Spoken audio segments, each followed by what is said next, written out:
Welcome, everyone. Thank you so much for joining us today for the Center for International Security and Cooperation's Research Seminar Series. My name is Megan Palmer. I am the Executive Director of Biopolicy and Leadership Initiatives at Stanford. I'm an adjunct professor in the Department of Bioengineering and an affiliate here at CSAC. Today, we are very fortunate to have Dr. Jamie Yasif with us, giving her seminar on Mother Nature, bioweapons, and lab accidents, guarding against the next biological catastrophe. And this is certainly a topic that is top of mind with the latest disinformation campaigns around biological labs in the Ukraine. Jamie is a senior director and lead scientist for NTI's Global Biological Policy and Programs team, also known as NTI Bio. She's leading a number of major biosecurity projects that are focused on the governance of the biosciences and reducing global catastrophic biological risks. Dr. Yasif has spent, I guess, 20 years now, which is hard to believe, time flies, working in a remarkable diversity of roles that make her particularly well positioned to be speaking about both the challenges and the opportunities. I have been personally very fortunate to know Jamie. I'm going to slip into calling you Jamie instead of Dr. Yasif for at least the last 12 of those, and I'm really glad that you'll get a chance to know her as well. One of the reasons that Jamie is quite remarkable is she has this combined background. Her PhD is in biophysics, but she also has a master's in security studies. And so this combination is really much to the very ethos and design of CSAC here, combining different disciplines to focus on global challenges and opportunities. And before NTI, Jamie was a program manager with the Open Philanthropy Project, where she led the initiative on biosecurity and pandemic preparedness. She recommended and managed about $40 million in biosecurity grants, including supporting projects like the Global Health Security Index, a number of very important tabletop exercises around future pandemics, and the emergence of a new discussion about global catastrophic biological risks that CSAC and Stanford is very much a part of. Even before then, she also served in government. So she was working as a science technology policy advisor for the US Department of Defense, focusing on global cooperative global threat reduction programs and East Asia security issues. And she among other project works on the global health security agenda that I know several of our fellows here also have been doing research in. And I could keep going about the number of roles that she has held, but they've really been all at this intersection of science, policy, and security. So we're really glad that you were able to join us here today, Jamie, and looking forward to your talk. Just a few housekeeping rules. We will let Jamie give her presentation first, and then we'll take questions. I would be happy to take questions from the room. Just raise your hand and I'll put you on the list. For our considerable number of online attendees today, please put your questions in the Q&A and we will choose a selection of these at the end. I'm sure we're going to run out of time, but take it away, Jamie. Great. Well, it's great to see everyone here at CSAC. It's good to be back. And hello to everyone who's joining us online. Really delighted to have the opportunity to come speak with this group. Thanks so much to CSAC for the invitation. Thank you so much, Megan, and you and your group for hosting me so generously. It's been really a pleasure and opportunity to talk to so many colleagues here at Stanford while I'm visiting. And I just wanted to let you know that you guys are very lucky to have Megan and her group here. They're doing really important groundbreaking work in biosecurity, and this is a rapidly growing field that's addressing a really important area. And Megan is a leading expert in the community and is building a wonderful group here that's doing work, a lot of it in collaboration with us. So it's just fabulous to reconnect with you, and also so delighted that we've been able to be friends and colleagues for such a long time. So with that, I will dive into the talk. So I'm here to talk about Mother Nature, bioweapons, lab accidents. How do we guard against the next global biological catastrophe? As Megan mentioned, I work at NTI. NTI is a nonprofit, non-governmental organization that's based in Washington, D.C., and our mission is to reduce catastrophic risks posed by nuclear weapons and biological weapons that could imperil humanity. So that's us.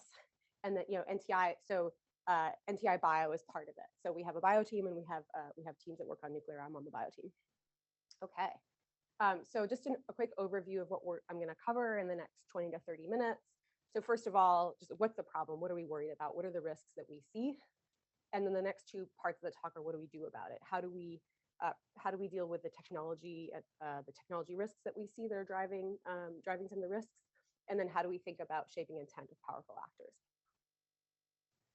Okay, biorisk landscape. So at a very basic level, there are three broad categories of biological risk. There's naturally emerging outbreaks, epidemics, pandemics. There could be accidental release from some laboratory experiment that people are conducting, or you could have a deliberate bioweapons attack. And if you could break down deliberate threats between states and non-state actors, which have very different properties, and I'll unpack that in a moment. So in general, I wanted to offer some framing thoughts about what we do on the bio team at NTI and what I'm going to focus on today. So generally speaking, our work focuses across or addresses all of these areas, but we particularly focus on human-caused biological risks. And the reason that we do that, and that's one of the things that sets us apart from a lot of other groups that work on pandemic preparedness,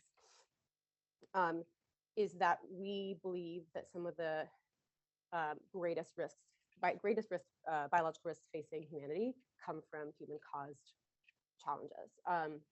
The other thing I'll say is that another way to sort of slice up the space is prevention, detection, and response. And for those of you who worked on the global health security agenda, that sort of breakdown will be familiar to you. All three of those pieces are critically important. I'm going to talk a lot in my talk today about prevention. I absolutely believe in the importance of detection and response. It's just not my specialty, and it's not the heaviest focus of our work on the bio team at NTI.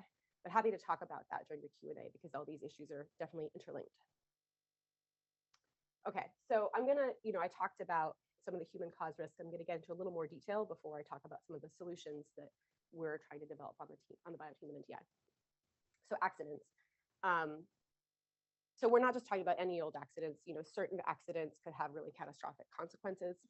The kinds of risks that we're worried about include an accidental release from legitimate bioscience research. So if a laboratory is conducting work with a dangerous pathogen, there is a non-zero chance that could escape and spread. There's also the possibility of bioerror or unintended consequences where you're releasing something into the environment that you think is going to do X and then it says just Y.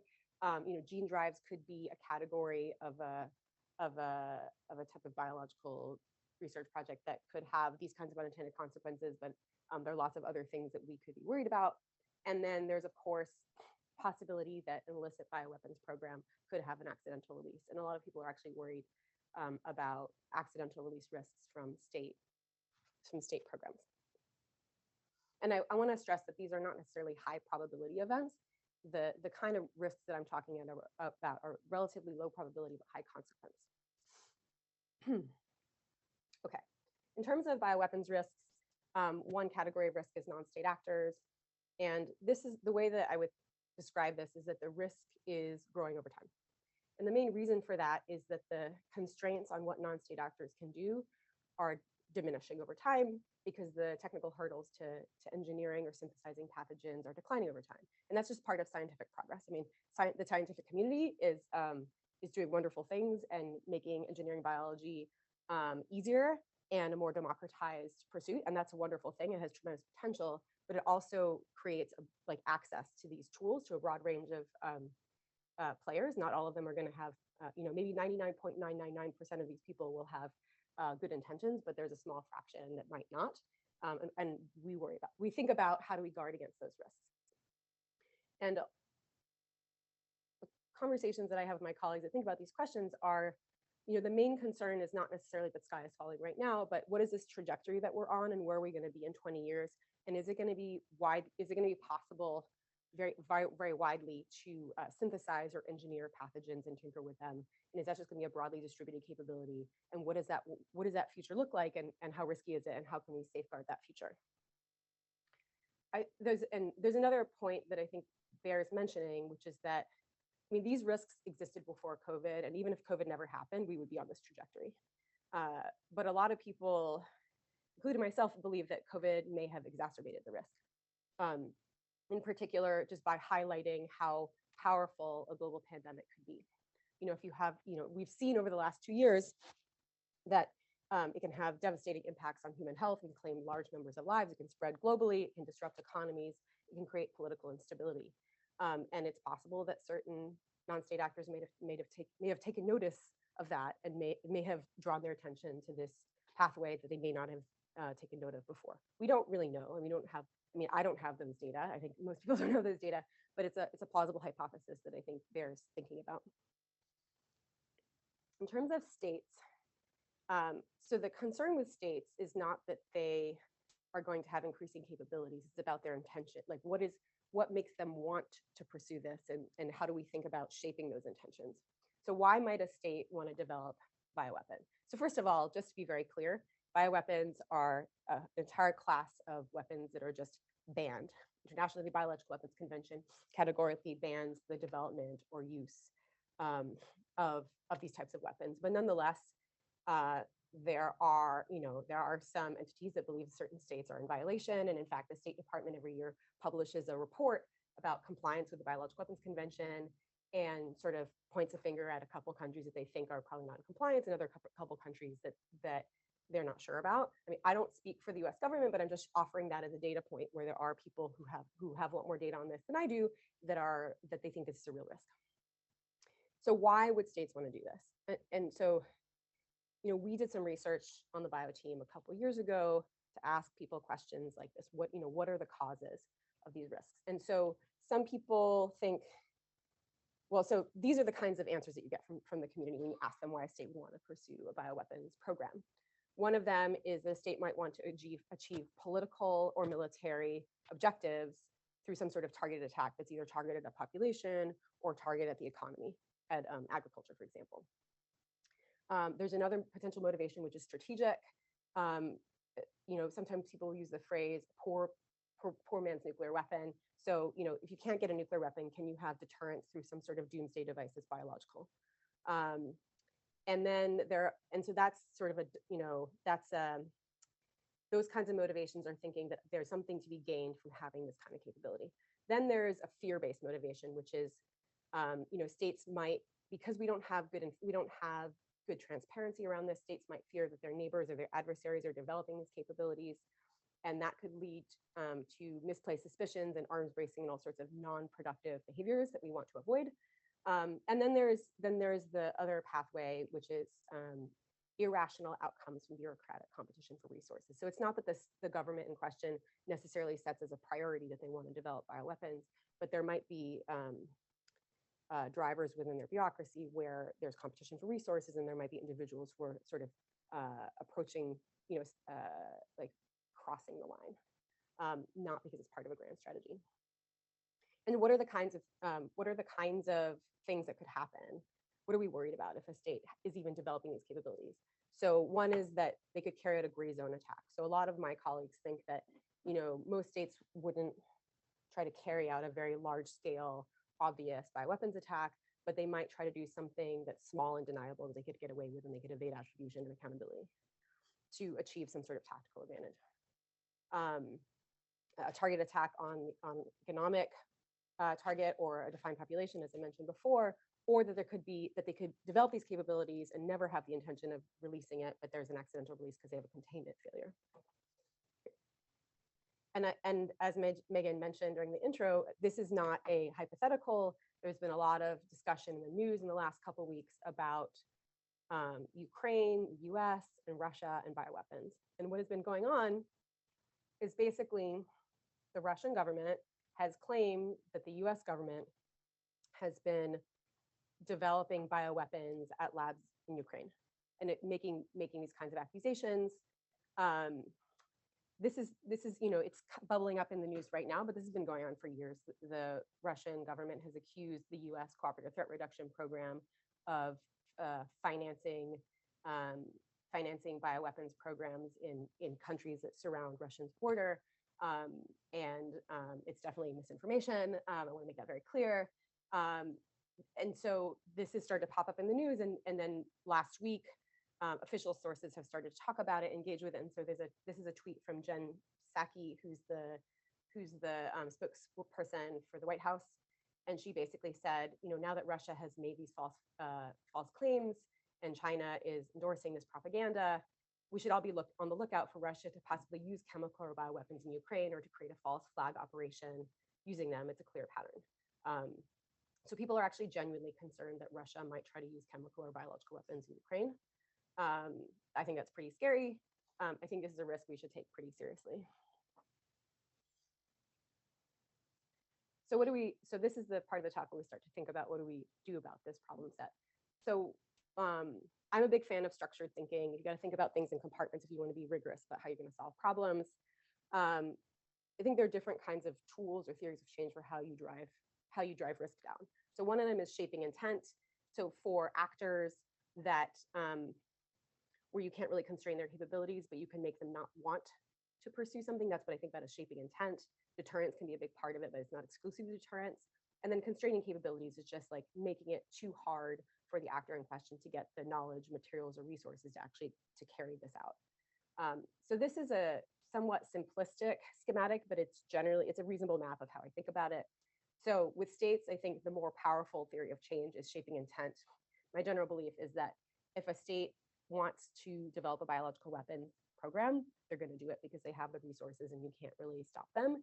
The main way to stop them from doing it or reduce the risk that they're going to want to is just by making it unattractive, shaping their cost-benefit analysis. And we talk about that as shaping intent. We'll talk more in a little while about what it means to do that. For non-state actors, it's the converse. You basically have to assume at any given moment there are going to be non-state actors out there that will want to cause wide-scale harm, and they're driven by motives that are not the same as mostly rational state actors. It's hard to deter them, and the main sort of control point is making it hard for them to actually acquire the capabilities to do so. And on the margins, you might be able to constrain the capabilities of certain smaller states, but I think it really is situation dependent, and I think it's actually quite difficult to do that.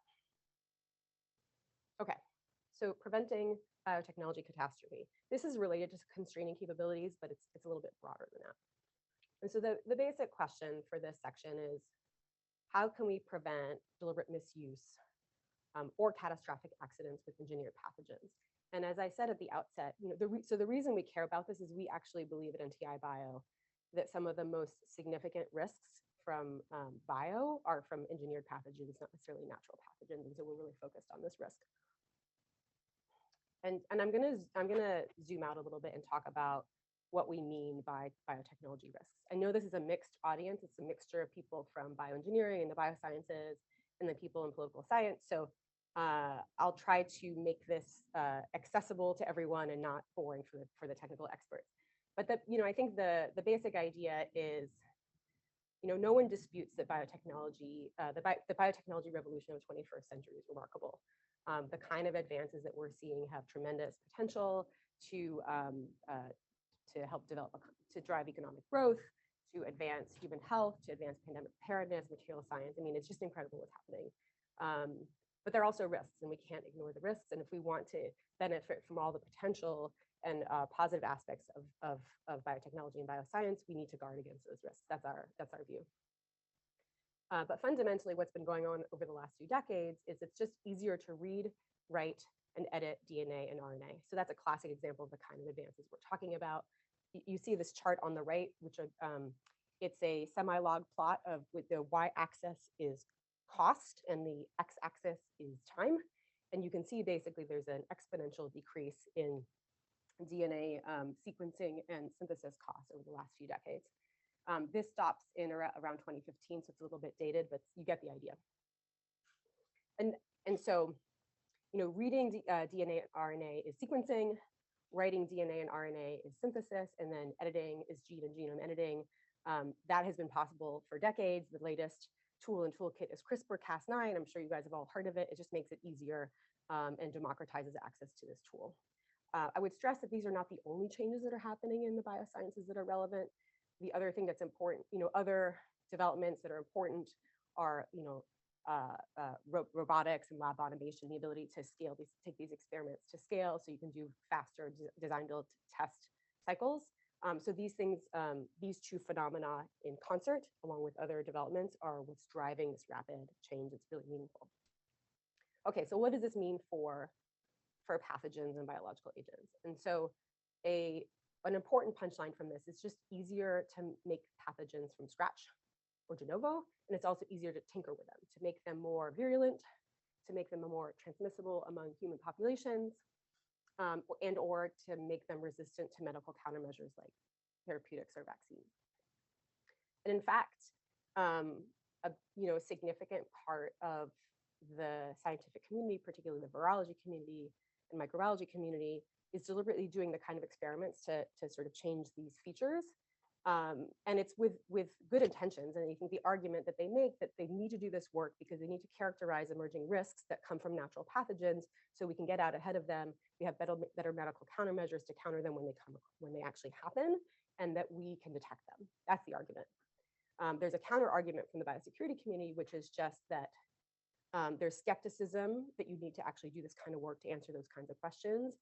And basically, is the information that you get so helpful that it's worth the risk that you're bringing to bear? And so that's where the crux of the debate is, and it's a very significant debate. I have a few examples here that I've posted of papers that have come out of this kind of work that have been very controversial.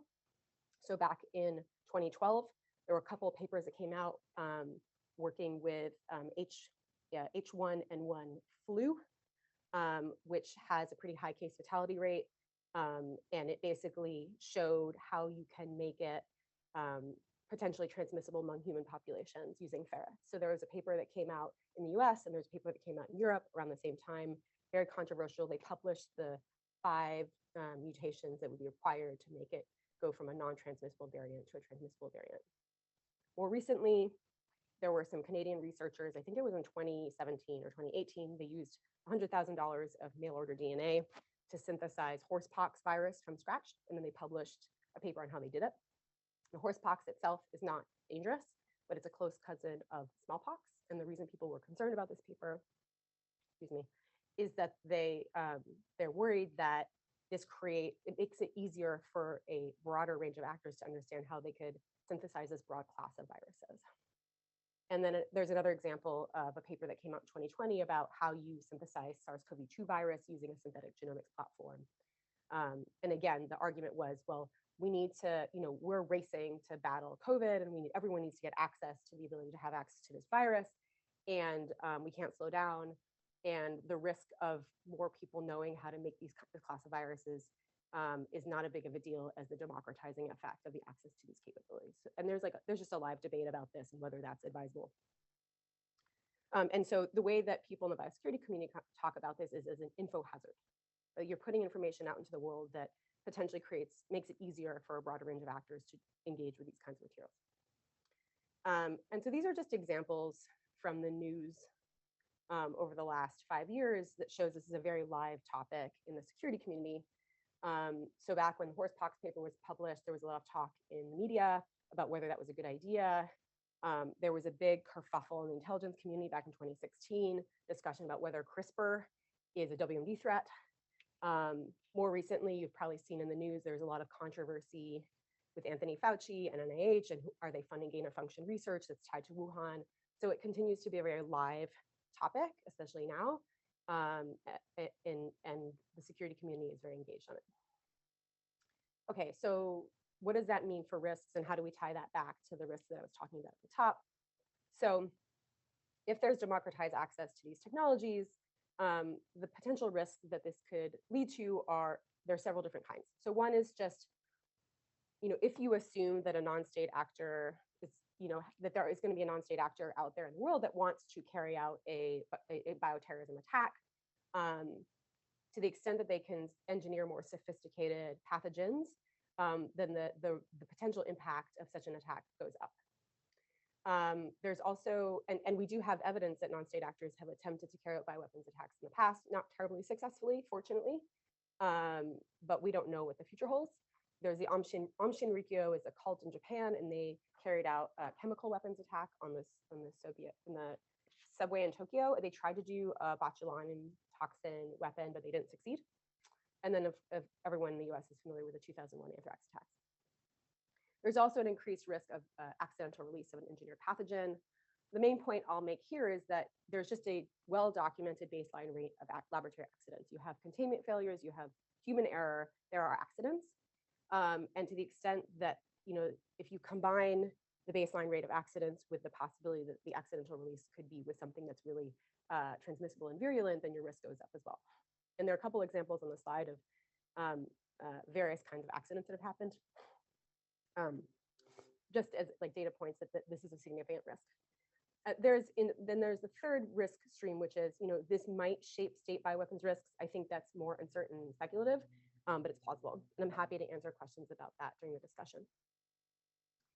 So, if you zoom out, the challenge you can point to is that these advances are moving quickly and it's moving faster than governments can do anything about it. So US government is trying to govern these spaces, or other governments, UN system is trying to do some work as well, but they just can't keep up. It's moving too fast. And so recognizing this challenge, our team at NTI created something called the Biosecurity Innovation and Risk Reduction Initiative back in 2018, which was meant to be an NGO-led, private sector-led, agile initiative to figure out, can we find concrete solutions to these challenges? Can we start to take actions or develop technical approaches to reduce these risks? In fact, Megan has been involved with BERI from the start, and the VIRS project that her group is running here at Stanford is directly tied to this BERI initiative.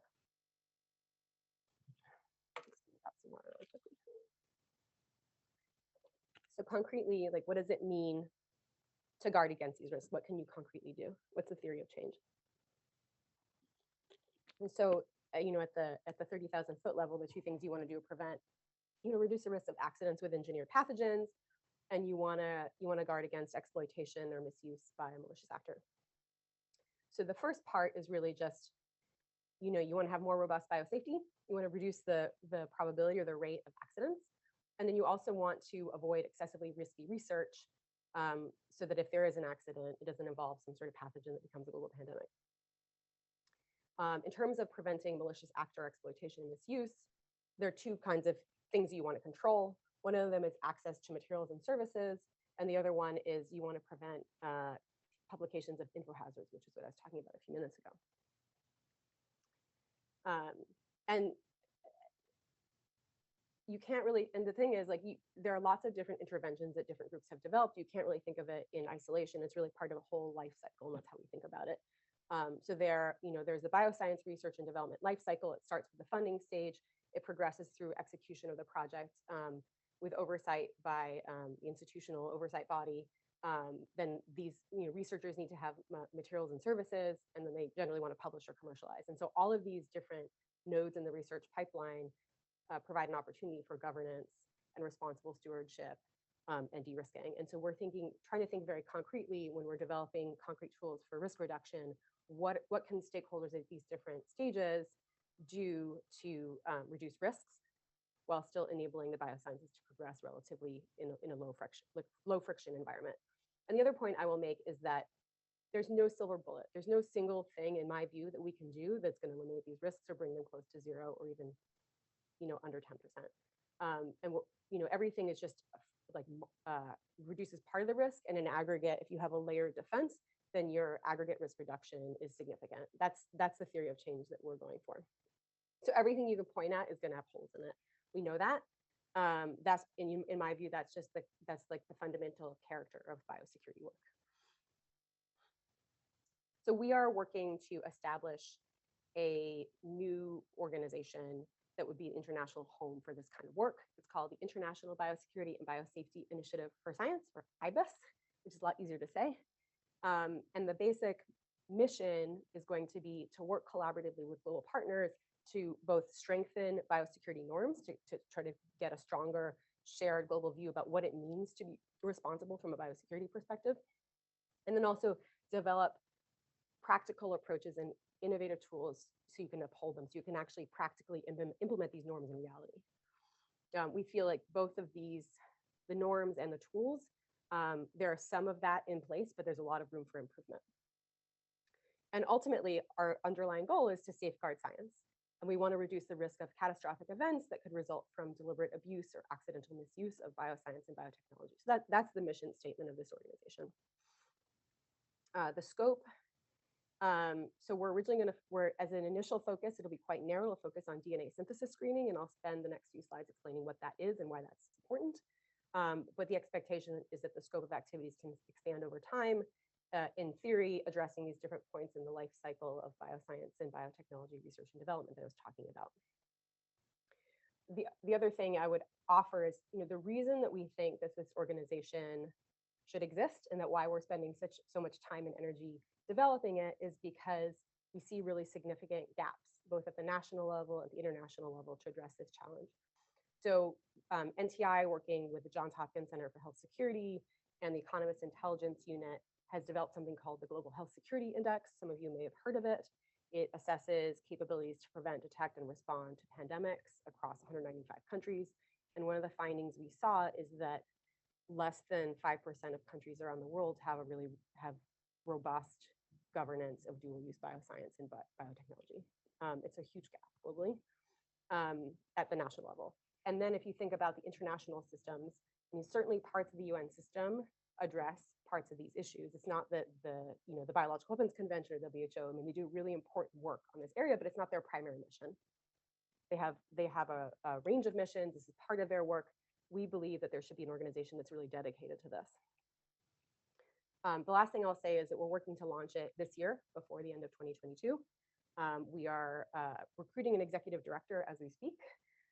We are fundraising, and we are working with an international steering group of experts from across different sectors to help us shape this and make sure it's as impactful and useful as possible to all the range of stakeholders that are involved. So the people in our steering group are from biotechnology industry, they're from the scientific research community, they're from international organizations, and they're from the philanthropic sector.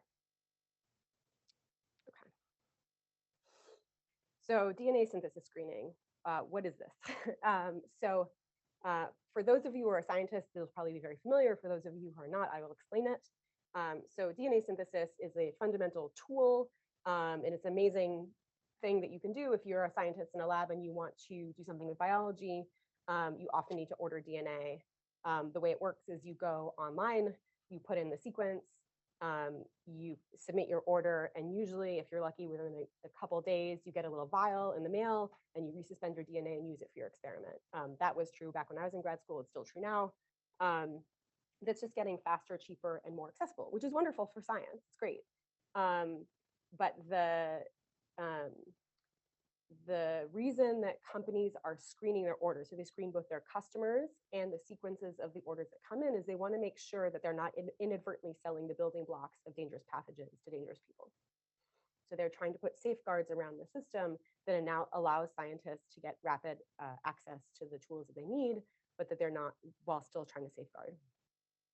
So a few points about this. So first of all, DNA synthesis screening is voluntary. So there's no country anywhere around the world that requires it legally. There's an estimated 80% of global market share of DNA synthesis services that are screened. That's a pretty low confidence number. I think there's a pretty large error bar around that. So there is some gap. There's some part of this service sector that is just not screening. We don't know how big that is exactly. The International Gene Synthesis Consortium is basically the majority of DNA synthesis providers have come together and are sharing best practices about how to do screening. So that's sort of the traditional DNA synthesis market. But there's also a new development, relatively new development, is that there are benchtop synthesis devices that are coming online, and there's a chance that part of this industry will become decentralized. So you will no longer need to order from a centralized service to get your DNA mailed to you. You can buy this device, put it on your benchtop, and print it locally. I mean, that's the vision. It's early days for the technology. There are some benchtop synthesis devices that have been sold for years. There is a next generation of synthesis devices coming online right now that uses a new technology, so it's a little bit easier to handle and a bit more reliable. They still only make really short pieces, and the fidelity is not is still kind of low, but we've talked to a lot of experts about this, and we anticipate that the sequence fidelity is going to go up over time, and the lengths that they're going to be able to make are going to be longer. And so this is going to mature in the next 2 to 5 years and be a more significant issue. There are a lot of open questions around what are the safeguards around this? How are they going to do biosecurity safeguards for these devices? And can we really protect this technology and its capability? So NTI recognized that that DNA synthesis screening was an important challenge to address. We did a study back in 2019, and we co-published a report with the World Economic Forum in January 2020, basically saying we need to focus on this. We need to take an international approach. We want to work toward the universalization of this practice, and we want to raise the standard of practice. And so this report, made a few recommendations, including establishing an international technical consortium to focus on the work and creating something called a common mechanism for DNA synthesis screening, which is a shared tool that providers can use to make it easier to screen. We've since convened this we launched the consortium in May of 2020. We've convened them twice, once a year, and we have 3 working groups. One is about sequence screening. So how do you actually, what are the best practices that we can learn from industry for screening the sequence? How can we improve best practices for customer screening? And then how do we apply this to benchtop devices? Here's a quick overview, kind of a cartoon drawing of how this works. Like, we did not invent this. This is industry best practice. Basically, they screen their customers. They screen the sequence when the order comes in. If it's not flagged, the order can proceed. If it is flagged, they need to do a follow-up assessment about whether or not the customer should really have this sequence. And so if they can clear the order, it gets shipped to the customer. And if it fails the screening, then that's logged. But it's actually pretty rare for something to fail screening. Usually things come, like the vast majority of these things go through. In terms of how, so basically the progress that we've made is in the first year we were working with these working groups and with the technical consortium to talk about, like, if we're going to build a common mechanism to provide as a tool for DNA synthesis providers around the world, what should it look like? What should the technical specifications be? What kind of decisions? How should it make decisions? So we spent the first year doing that, and now we're actually building a software package to do this. I mean, I'm not building it. We've hired some technical experts to lead that, but it basically has 2 or 3 parts. So it's got a set of reference databases. So you compare against, there's basically a list of either genes or pathogens that they're potentially dangerous and you don't want to sell them just to anyone who doesn't have clearance to get them. There's a whitelist. So there are the reference databases, and then there's an algorithm that takes the incoming order, compares the incoming order against the reference databases, and makes a then basically identifies any sort of matches over a certain threshold. And so that is in progress right now. And then we're probably going to develop some sort of user interface or decision support system, but that's further down the line. We are aiming to have this like an initial viable product before the end of this year, and that when we boot up IBIS, this will be it will take over this tool and manage it and curate it going forward. Okay, nearly done. So the third part, and this is quite short, is so we were talking about constraining capabilities and thinking about the agents that you're controlling, and now it's how do you shape the intentions of the actors? That's the other part of the challenge set. And how do we make bioweapons development less attractive to those that could do it if they wanted to, who have the capabilities in theory? And so there are basically theory of change is that you want to do 2 things. You want to prevent misperceptions that could lead to arms racing, and then you also want to make bioweapons development and use unattractive, and to shape the cost-benefit calculation of a powerful actor to make it just seem like it's just not worth it to do it. The opportunity is like to lower the perceived benefit, increase the perceived cost. And so the ways that you do that, so to prevent misperceptions and arm racing, a really important piece of that is just transparency. We should be able to tell what is, we should have, so, in an adversary's, with an adversary, we should have, it shouldn't be a total black box what they're doing in their bioscience lab. We should have some sense, some pathway to provide assurance that they're actually in compliance with the BWC. For deterrence, the kind of world we want to live in is if someone does actually deliberately launch a bioweapons attack, they should plausibly believe that that it will be attributed to them and they will be held accountable. I will say that these are huge gaps in the global biosecurity and pandemic preparedness architecture. These are all like really underdeveloped.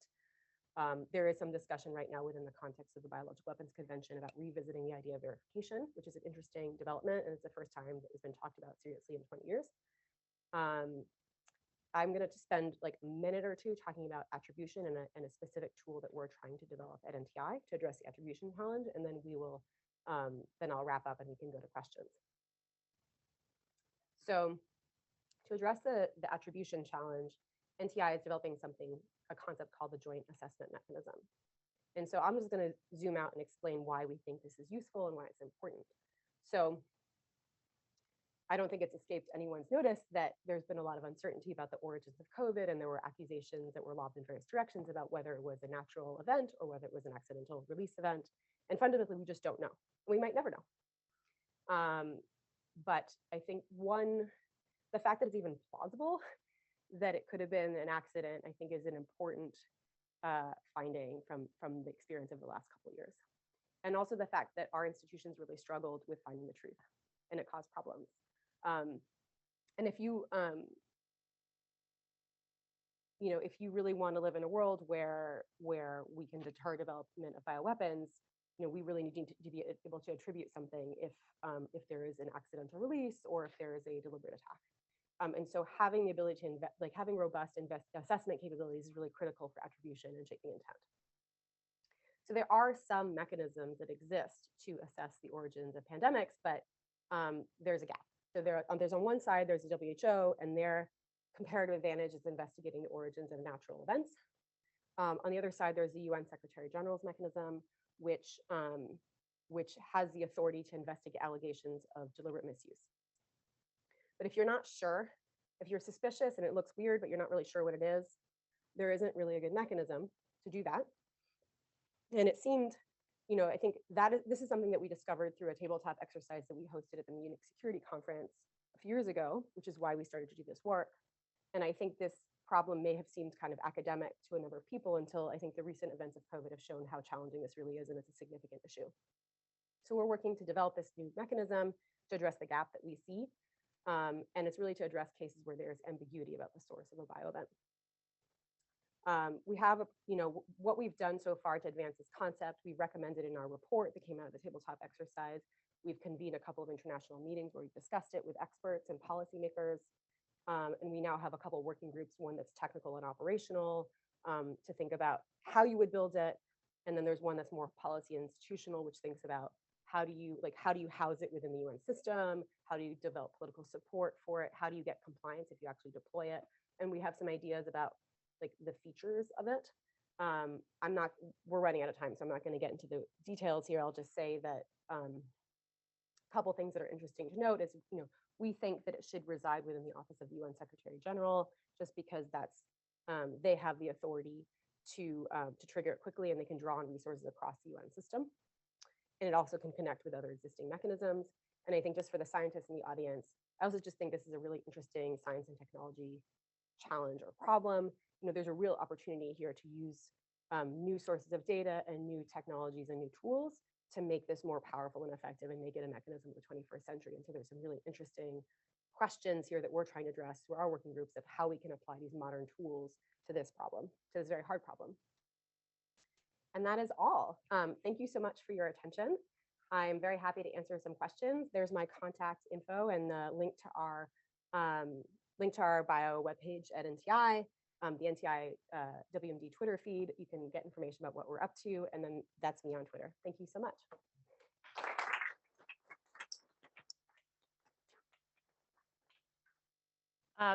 Thank you, Jamie, for providing such a sweeping overview of a really complex space of challenges, and really walking us through both an analysis of the sets of problems that underlie the overall biosecurity challenge, as well as some strategies that we might pursue. I have tons of questions, but I get lots of opportunities to chat with Jamie, so I wanted to open it up to the room. Again, our protocol is please one finger if you have a new question, and two if you have an immediate follow-up. Remember that questions are different from comments, and we welcome short questions. We already have some questions in the Q&A. Please continue to add those in for our online guests. And I will get to those after a few in the room. And we'd welcome our fellows especially to ask some of the first questions.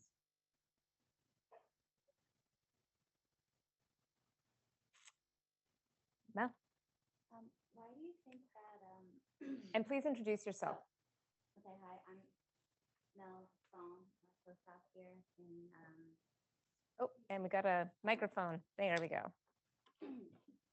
Hi, my name is Melissa Salm. I'm a postdoc here at CSAC in the Biopolicy and Leadership and Society group.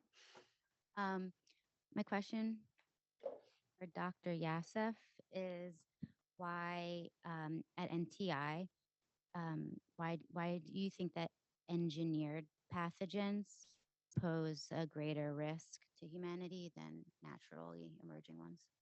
Sure. I think the rationale is that, you know, there are certain selective pressures on pathogens where there are trade-offs between transmissibility and virulence that nature imposes. And I think that if you are engineering a pathogen in a laboratory, those selective pressures are not as strong. And so I think there's a greater potential for a pathogen that could be both transmissible, like have a high transmissibility and high virulence. I also think that if you have groups that are deliberately, you know, for a variety of reasons that we discussed, are trying to make pathogens that are more transmissible or virulent or resistant to medical countermeasures, the fact that there's a deliberate attempt to do that just increases the probability that an engineered pathogen will actually pose a greater risk and can have a more catastrophic impact. Plus, there's the fact that, you know, people are probably, if someone is really trying to like deliberately cause a lot of harm, they could also design biological agents that don't necessarily behave like pathogens. They could be more artificial, and that is definitely not something that the natural world is conjuring up.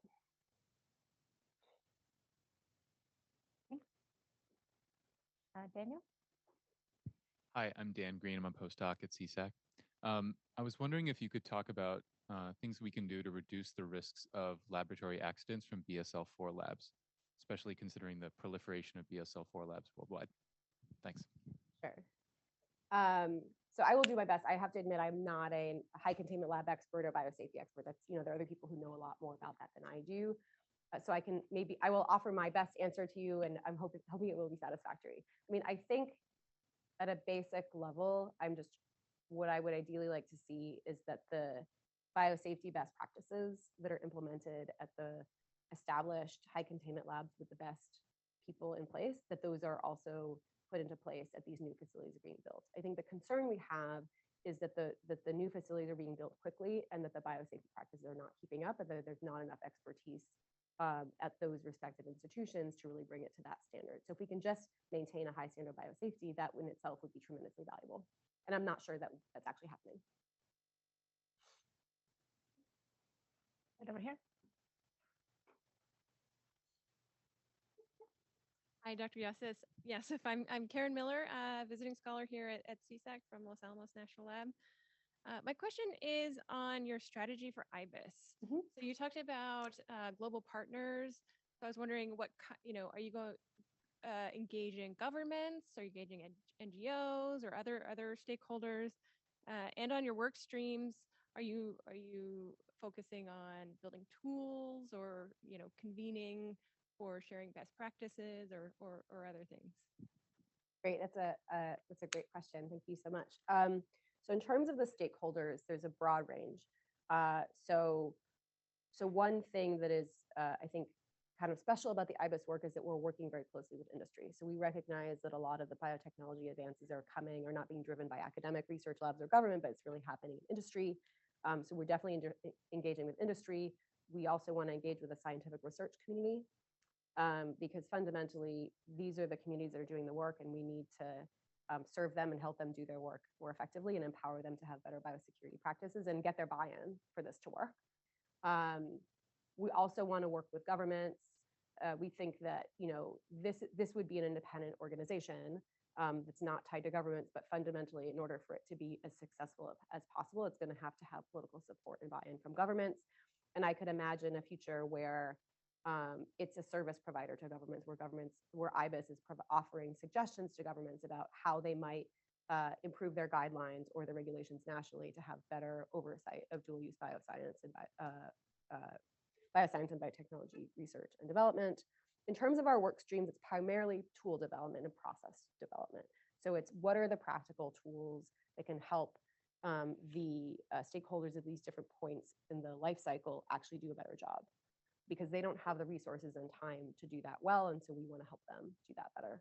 I think there's also a normative component. We want to strengthen norms, but that's a little bit less developed at this point. Maybe I'll take this opportunity and just ask one of the questions from our online attendees. And in fact, one of our former CSAC honors fellows, Adam Elliott, who would like to hear a little bit more about the incentives that you see among industry participants in particular for participating in these activities, and how are you shaping interest in that space? Sure, that's a great question. I think in order to get industry at the table, you have to think about incentive structures. And I think the classic example is our work with industry for DNA synthesis screening. Something that we have seen that has been really positive from our perspective is how supportive and engaged industry has been in this work. They take valuable time out of, their job is to build a company and run a company and make a profit and make their systems work. And they take time out of their day and they come to, help us build this tool. So why do they do that? I think it's enlightened self-interest. And so what I mean by that is I think there are at least leaders within this community who recognize that that it's in their enlightened self-interest for there not to be a situation where a malicious actor gets DNA and uses it to do something terrible, or there's some sort of catastrophic accident because there was a lapse in their safety and security practices. They believe that if that happens and it's traced back to them as the source of the material, then that could destroy their company and potentially their whole industry. So that they are trying to be proactive and strategic about how they safeguard their industry and their technology. And so that creates aligned incentives between our desire to safeguard the technology and their desire to do the right thing. And I think that there are probably analogies for this in other parts of industry as well. And I would say one other thing is, like, we are trying to help them. So they tell us what their problems are, and we try to build better tools that help them do this more effectively, because it costs, they're basically taking money out of their bottom line to build these tools. They're not getting any support from government to do it. So we come to them and say, how can we build tools for you and make it easier for you to do the right thing? And maybe one more question from online, and then I'll turn to the audience here, relates to, you mentioned leaders in the community and industry, but as somebody who's helped to do field building in this space, do you think there is sufficient strategic and scientific talent entering the biosecurity space? And if so, or if not, what do we need to do about it? No, there's not. We have a lot to do. That's a short answer. I'll give you a longer answer. So, this was not a well-funded field as of 5 years ago. The bottom had dropped out of it in terms of philanthropy, and there was almost, outside of government, there was almost nowhere you could go to get a job in this field, and so it just kind of dried up. People didn't see this as a career path. Now there's a lot more money supporting work in this space. There are organizations that are driving programs. We are a huge bottleneck for our work is talent. So, there's a lot of work that our colleagues in the philanthropic community, they recognize that the talent pipeline bottleneck, and they're trying to create opportunities, to train people up, to get them opportunities to learn so that they can come and contribute productively to the work that we're doing and the organizations that we're building. I think that there's just an inherent lag in that. I think one thing that I have found, I don't know if you found this as well, Megan, is that there's just institutional roadblocks. So, this is at the interface between different disciplines, and academia is supposed to be the training ground that prepares you to do this work. But it's very uncomfortable with people who want to sort of bring different disciplines together. And you have to, the status quo is such that you have to be really determined to do this work and basically push back against what the institutions are telling you to do. So I would love to see interdisciplinary graduate programs where you can get a PhD in the biosciences, but also have a significant portion of your work actually to focus on addressing these problems, and have the institutions support you and acknowledge your work in that area, and see it as legitimate and as important and credible as the science research. And that is missing right now. I think that's a perfect segue to Peter. Awesome. Great. My name is Peter Dykstra. I'm a recent graduate from the program in Biosecurity. I had a couple of questions, or a question bouncing off a couple of the earlier questions on IBIS and on the DNA synthesis. I think that the DNA synthesis is a very helpful model system for understanding this.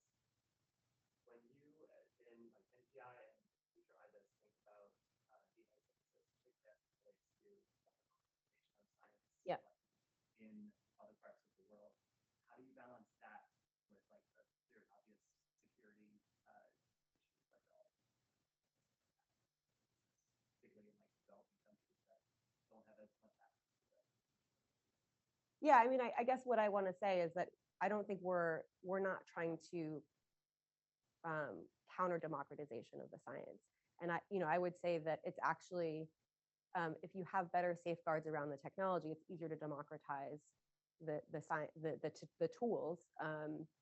If you have distributed models for safeguarding the technology, and if you don't, it's much harder to have it be broadly distributed in a way that feels safeguarded.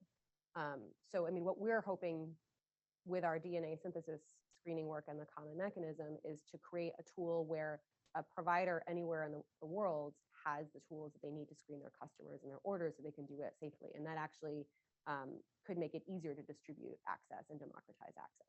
That's the idea. Like, how do you actually get the best of both? You know, that you get the sort of democratization of access and you get the advances, but you're also guarding against risk. I mean, I'm not gonna lie. These things are in tension. There is friction there, and so this is, I think, one of the hardest challenges that we face when we're trying to develop practical tools. Is how do we enable access and flourishing and the benefits of the science, but still guard against the risks? It's really hard. That's why we need more smart people helping us. That's why we need to build a biosecurity army.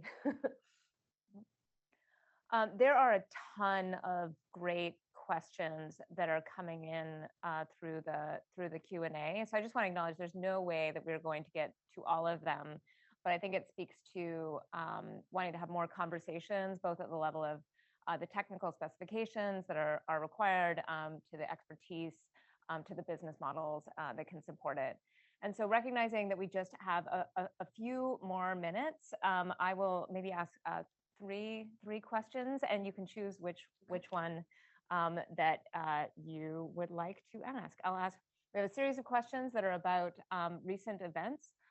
So in particular, would you like to speak to what's occurring around the disinformation around labs? And in particular, how do we actually discern when there is so much dual use potential between something that is transparent and not at all oriented towards bioweapons and something that might be?